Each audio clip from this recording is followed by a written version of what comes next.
飛虎演員連環傷 ，TVB 如冇買保險噃。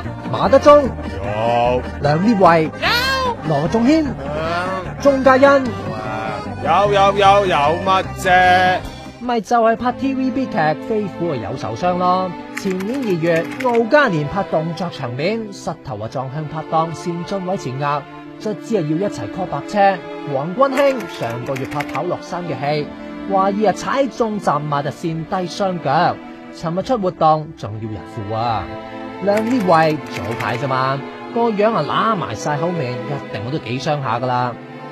羅仲謙飛虎同飛虎2都出事啊！第一次拍宣傳片嗰陣，俾爆破物射傷眼，好彩冇事咋。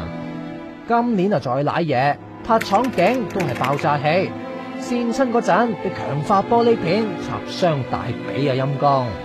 馬德鐘都喺上個月老真當就假嘅，不過尋日同嘉欣 BB 拍殺科戲，一齊受傷係真嘅。我巨輪之後我拍過吊呢個7、8樓，其實嗰次之後係驚咗嘅。冇嘢，係我諗嚟得太突然啦，係啊，同埋頭先見到都係擦傷，即係我諗最緊要就係骨冇事咯，係啊，冇撞到啲骨。唉 ，BB 7月嗰陣拍場手榴彈戲，點知炸彈早咗爆，差啲毀容噶啦。琴日未出事之前，問佢 TVB 有冇幫佢哋買保險，但竟然話好似冇喎，要問監製喎。真係好彩冇大礙咋。